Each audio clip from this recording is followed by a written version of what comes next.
1999।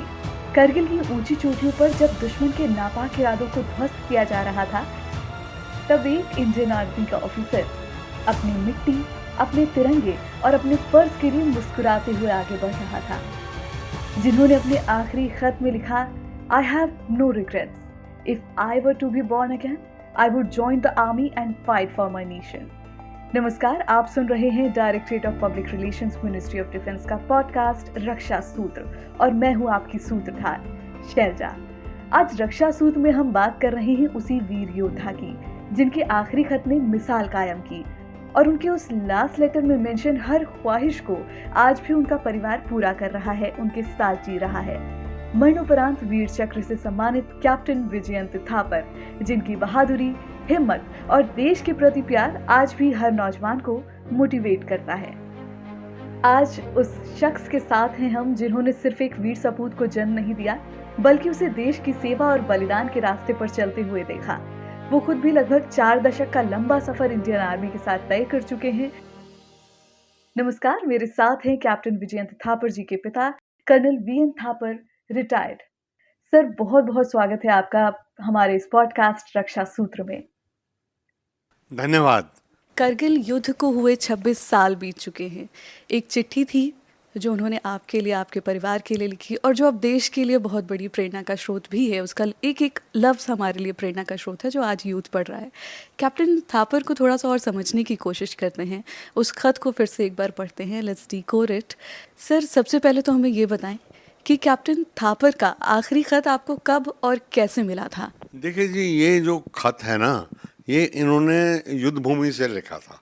ठीक जहाँ पे लड़ाई हो रही थी, वहाँ पे जब उन्होंने वो पहाड़ देखा जिसका नाम नौल है, और जिसके ऊपर उन्होंने धावा बोलना था रात को, और जो एक चट्टान है, सिर्फ बिल्कुल चट्टान 80 डिग्री का।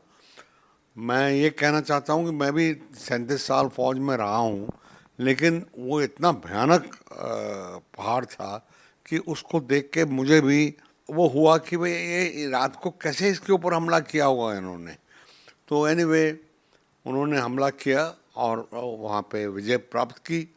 इस लड़ाई के दौरान या उससे पहले उनको थोड़ी सी प्रियोमिनेशन हो गई थी कि ये इतना मुश्किल है और ऊपर दुश्मन बैठा हुआ है और एक ही रास्ता वहाँ जाने का, तो वो मशीन गन्स के साथ उन्होंने कवर किया हुआ है, तो हो सकता है मैं वापस ना आऊँ। इसलिए उन्होंने ये वहाँ पे ये चिट्ठी हमको लिखी थी आखिरी। और कब लिखी थी ये तो हमें पता नहीं, पर कम से कम वो जिस दिन वो हमले के लिए गए उससे 1-2 दिन पहले रखी होगी, क्योंकि ये चिट्ठी उन्होंने अपने दोस्त कैप्टन तोमर थे, जो उनके कोर्समेट भी हैं, और उनको दे दी, और उनको ये कहा कि ये आप चिट्ठी है मेरी एक, ये अगर मैं आ गया जिंदा तो ले लेंगे, वापस फाड़ फूड़ देंगे, लेकिन अगर मैं नहीं आया तो ये मेरे माता पिता तक पहुंचा देना।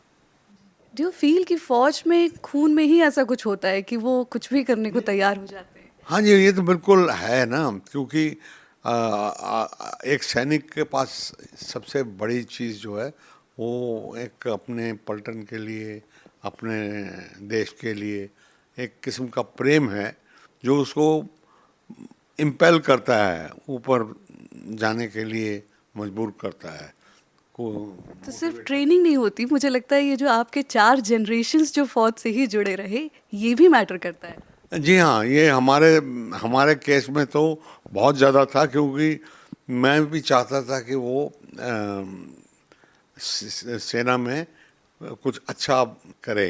पहले दिन से ही जब वो पैदा हुए तो उनके चारों तरफ सिपाही, जीपें, टैंक, ये सब बड़ी छावनी में हुए थे, तो ये उनके एक तरह से उनकी साइक में भरा हुआ था, देशभक्ति और सोल्जरिंग। उन्होंने अपने खत में लिखा था, I have no regrets. In fact, if I become a human again, I'll join the army and fight for my nation. आप खुद एक फौजी होने के साथ एक वीर योद्धा के पिता भी हैं, इस नाते ये पढ़ना मुश्किल भी होगा और आपके लिए गर्व का पल भी होगा। देखिए, वो जब ये आई थी चिट्ठी, जब मैंने पहली बार पढ़ी तो सबकी तरह मेरा भी दिल बहुत टूट गया। और वो एक मौका था जब मैं रो पड़ा ये चिट्ठी पढ़ के। सर, कैप्टन थापर पर आपने एक किताब भी लिखी थी जिसका नाम था Vijyant at Kargil, the biography of a war hero, जिसमें आपने उनके नामों के बारे में बताया था, विजयंत के बारे में भी और रॉबिन के बारे में भी। उसके बारे में हमारे लिसनर्स को थोड़ा सा और बताएं। देखिए, जब रॉबिन पैदा हुआ था पंजाब में, तो जब मैंने उसको पहली बार देखा तो वो बच्चे अपने हाथ पांव हिलाते हैं, तो वो इतनी एनर्जी के साथ हिला रहा था कि मैंने कहा ये बड़ा एनर्जेटिक लड़का है, तो क्यों ना इसका नाम एनर्जी वाली चीज़ के साथ रखा जाए। तब हमने उसका नाम रॉबिन रख दिया, क्योंकि एक रॉबिन चिड़िया ऐसी होती है जो हर समय टिक के नहीं बैठती, वो एक हर टहनी से टहनी पर जाती रहती है, या वो रॉबिन की तरह बने बड़ा होके विद लॉट ऑफ एनर्जी। तो हमने उसका नाम रॉबिन रख दिया। और है भी बड़ी खूबसूरत बर्ड है, अगर आपने देखी होगी तो बहुत खूबसूरत बर्ड है। और फिर विजयंत तक वो रास्ता कैसे तय हुआ, वो विजयंत कैसे रखा? अभी बात ये है कि एक इत्तेफाक ऐसे हुआ कि मैं उस वक्त एक आर्मर्ड ब्रिगेड में था, जो कि रसाला होता है ना टैंक्स का। तो शाम को मैं चाय पी रहा था, तो दूर मैंने देखा कि टैंक ट्रांसपोर्टर होते हैं, बड़े बड़े ट्रक होते हैं हमारे, जिनके ऊपर टैंकों को एक जगह से दूसरी जगह ले जाते हैं। तो वो वहाँ से वो टैंक अनलोड हो रहा था। मैंने देखा, उस टैंक को देखता रहा, और फिर उसका नाम मेरे को पता है कि वो विजयंत था टैंक, और इतना खूबसूरत मुझे लग रहा था। तो फिर मैंने सोचा इसका नाम क्यों ना विजयंत रखा जाए, क्योंकि नाम के अंदर मीनिंग देखिए कितना है, अंत में विजय या अंत तक विजय, विजयंत। और मुझे लगता है उन्होंने अपना नाम जी भी लिया। बिल्कुल, ये सबसे बड़ी बात है, क्योंकि जैसे एक तरह से इत्तेफाक था कि जिस पलटन में वो गए, उनका नाम उनका भी था सदैव विजयी, मोटो एवर विक्टोरियस, दो राजपुताना राइफल्स का एवर विक्टोरियस, हमेशा जो विक्ट्री, यानी कि विजयंत। तो दोनों का एक किस्म से संयोग था इस तरह। सर, 22 साल की उम्र में वीर गति को वो प्राप्त हुए, और जो लेटर उन्होंने लिखा वो 26 साल से जिंदा है। वो आज भी उसी तरीके से बात करता है हम सभी से, सभी देशवासी उस चीज़ से कनेक्ट कर सकते हैं। हम जानना चाहेंगे कि कैप्टन विजयंत का बचपन कैसा था? देखिए जी, छोटी उम्र से ही भारतवर्ष के लिए उसको बहुत प्यार था। भारतवर्ष और सेना के साथ उनका झुकाव बहुत ज़्यादा था। तो जो उनका स्कूल बैग था, महंगे से महंगा स्कूल बैग ला के दे दिया, लेकिन वो नहीं इस्तेमाल। वो आर्मी का पिट्ठू लगाते थे, और उस पिट्ठू के ऊपर कम से कम 100 चित्र बनाए होंगे, टैंक्स, एयरक्राफ्ट, राइफलें, मेरा भारत महान। जहाँ तक ये चिट्ठी का सवाल है, ना ही चिट्ठी, लेकिन विजयंत भी समय में रुक गया वहीं पे। 22 वर्ष का, पूरे देश के लिए एक हैंडसम, तंदुरुस्त और देशभक्त नौजवान था। और अगर हमारे सब नौजवान सिर्फ उनका उदाहरण ले लेंगे तो हमारे देश के लिए बहुत अच्छा हो जाएगा। पढ़ाई में ठीक थे, लेकिन पढ़ाई उनका नंबर 1 प्रायोरिटी नहीं थी। प्रायोरिटी तो देश था, और देश के लिए उन्होंने सर्वोच्च बलिदान भी दे दिया। तो जब हमेशा से आप बचपन से कह रहे हैं उन्होंने अपने स्केच भी करके रखा, वही टैंक्स, वही प्लेन्स, वही फाइटर्स, वही सारी चीज़ें उनके आसपास भी थी, वो वही जी ही रहे थे, फौज ही जी रहे थे।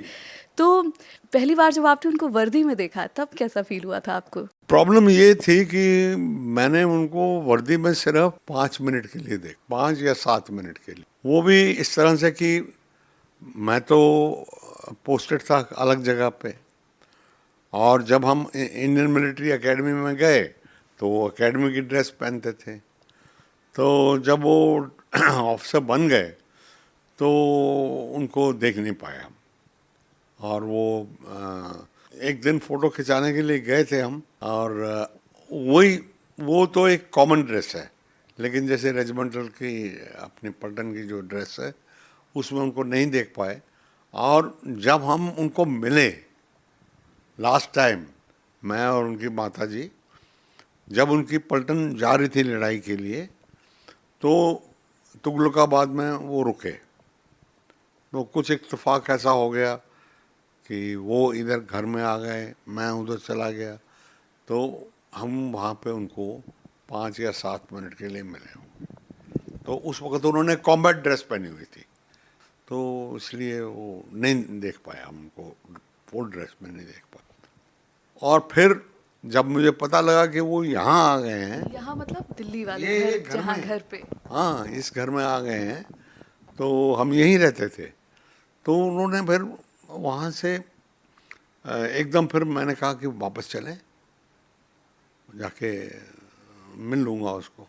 कहने का मतलब है कि उस टाइम पे रेलवे के साइड में एक बड़ा हमने एक तंबू लगाया, उनकी पलटन वालों ने तंबू लगाया, और उसके अंदर इतना बड़ा केक बना के लेके गए थे, जिसके ऊपर लिखा था गुड लक टू राजरेफ, और 2 चिड़िया बनाई हुई थी, रॉबिन की 2 चिड़िया। और फिर वो काटा, वहाँ पे खाया। तो उस समय पे हमें खुशी हुई बहुत कि हम उस वीरों को, उन सब वीरों को मिल सके। कैंगरूस, छोटा सा जो, जिसने अपने जूते उतार दिए थे ठंड में और ऊपर चढ़े थे, वो थे, आचार्य थे, और गुप्ता थे, विवेक गुप्ता, सबको एमबीसी मिला हुआ है। रविंद्रनाथ थे उनके सीईओ, उनको भी वीर चक्र मिला हुआ। तो ये सब हीरोज़ थे पलटन के, और उनके जवान थे। तो इससे पहले कि मैं कुछ ज़्यादा, एक उनको मेरा कैमरा लेने की बहुत इच्छा थी। मेरे पास एक कैनन कैमरा था, वो लेना चाहते थे वो हमेशा। मैंने कहा वो ये नहीं मिलेगा। फिर जब वो जा रहे थे यहाँ से, फिर मैंने कहा चलो दे देते हैं, तो वो कैमरा लेके चले गए। तो जब जैसे ही मैंने उनको कैमरा दे दिया, उनके हाथ में कैमरा आ गया, वो इतने खुश हो गए कि वो बातचीत सब खत्म, कोई ज़्यादा बात नहीं हुई। मैंने कहा कि ध्यान रखना, अपना ध्यान रखना, क्योंकि खतरनाक जगह पे जा रहे हो। तो इस तरह से वो कैसे वो 10-12 मिनट हमारे कैसे निकल गए पता ही नहीं लगा। तो बस वो हमें उतना ही था टाइम मुकद्दर में मिलने का, तो बस बाय बाय करते करते वो ट्रेन ओझल हो गई। वो आखिरी बाय था, और फिर उसके बाद उनका एक लेटर आया, और उसमें लिखा था एक लाइन कि come and see where the army fought for you. उसके बारे में क्या कहेंगे? उसके बारे में ये है कि वो एक, जैसे मैंने आपको बताया कि वो बहुत खतरनाक और बड़ी एक मुश्किल जगह है जहाँ वो लड़े। मतलब मैं क्या बताऊं कि इतने बड़े बड़े पत्थर हैं, और जो पहाड़ है वो जैसे कि लोहे से बना होता है, प्लेन, एक एक तिनका भी हरे घास का नहीं है, और एक बिल्कुल नैरो बारीक सी रिज उसके ऊपर जा रही है, और कोई रास्ता है नहीं। दोनों तरफ जो खाइयाँ हैं वो हजारों हजारों फुट की हैं, एक भी आपने गलत कदम लिया तो आप गए। तो और उसके ऊपर पाकिस्तानियों ने मायने लगा रखी। तो इनको बोल दिया कि आप पाँव ज़मीन पे नहीं रखना, पत्थर पे ही रखना। तो एक पत्थर से दूसरे पत्थर पे जंप करना पड़ा। तो इस तरह से बेहद मुश्किल अटैक था। उसी दिन पूर्णमासी, पूरा जो बैटलफील्ड था, जो युद्ध भूमि जहाँ पे युद्ध हुआ, वो जगह पूरी जैसे लाइट के साथ चमक रही, और दुश्मन छुपा हुआ ऊपर बंकरों के अंदर बैठा हुआ, वो देख रहा था, और वो उनको चुन चुन के मार रहा। प्लस वहाँ पे आप देखिए सांस नहीं ले सकते, -15 डिग्री तो टेम्परेचर था उस दिन रात को, जून के महीने में। तो आप सोच लीजिए कितना मुश्किल होगा। और लोड हर एक आदमी के ऊपर 20-20 केजी लोड, फिर वो सब करके भी फिर वो, लेकिन जहाँ पे इरादे मजबूत हों वहाँ पे फिर कोई नहीं रुकता। जहाँ इरादे मजबूत हो वहाँ जीत निश्चित होती है, और वो उन्होंने, कैप्टन विजयंत ने वो जी कर दिखा दिया, वो करके दिखा दिया उनकी पूरी पलटन के असल साथ। में जो आखिरी उन्होंने मेरे को इसलिए कहा कि आप उधर जाइए, क्योंकि वो चाहते थे कि मैं जाके देख सकूं कि उन्होंने पूरी ताकत से लड़ाई की, और मैंने जो उनसे उम्मीदें लगाई थी ज़िंदगी में वो उन्होंने पूरी की। ठीक है, तो वो इसलिए चाहते थे कि मैं उधर जाऊं। मैं तो 15-20 दिन के बाद चला गया था वहाँ। तो सारे लोग, लड़ाई हुई थी, सब सामान पड़ा बिखरा हुआ, पाकिस्तानी पड़े हुए थे, और वो सब। तो मतलब आप जब वो युद्ध हुआ उसके 15-20 दिन बाद आप वहाँ पर गए हुए थे, और एक आपने महीने वो का। देखा है वो चीज़, वो सारी? पूरा देखा मैंने। जी, क्या कुछ वहाँ पे और था, अगर आप बताएं?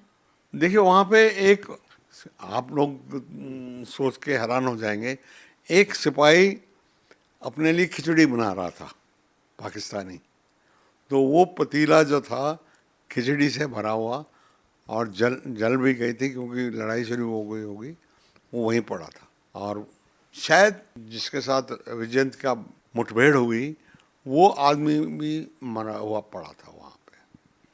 तो युद्ध के सारे एमिनेशन, गोलियां चलाई हुई, जो विजयंत ने गोलियां चलाई हुई, और पाकिस्तानियों के कोट कपड़े सब पड़े हुए थे उधर। एक रजिस्टर पड़ा हुआ था जिसके अंदर कितना राशन आया और कितना खाया उन्होंने, वो सब हिसाब किताब किया हुआ था।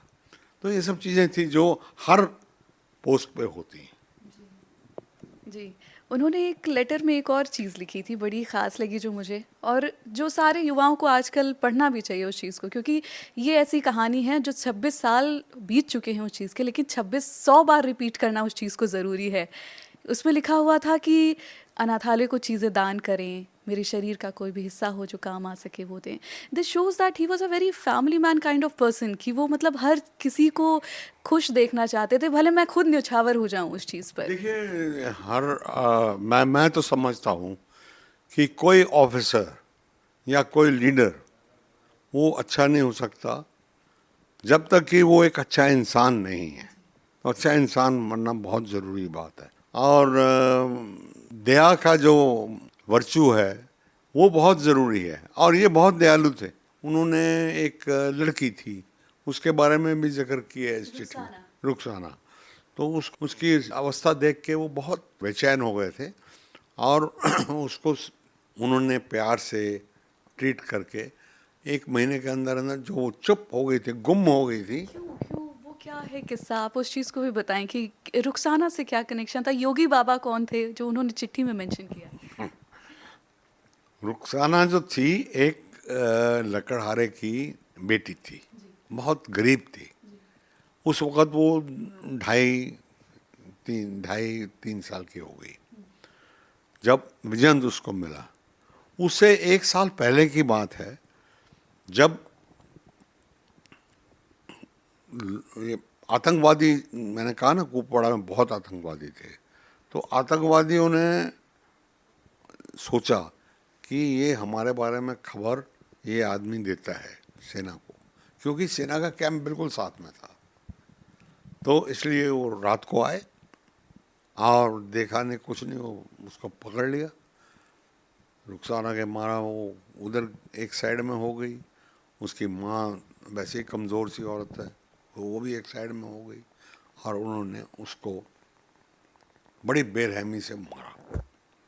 और वो लड़की के सामने मारा, जो लड़की उसको बेहद प्यार करती थी अपने फादर को। जब उसको मार दिया तो वो एक तरह से सहम गई, चुप हो गई, अपने अंदर ही घुल गई बिल्कुल। उसने फिर बोलना बंद कर दिया, खेलना बंद कर दिया, जो नॉर्मल लड़कियां हैं वैसे नहीं करती थी।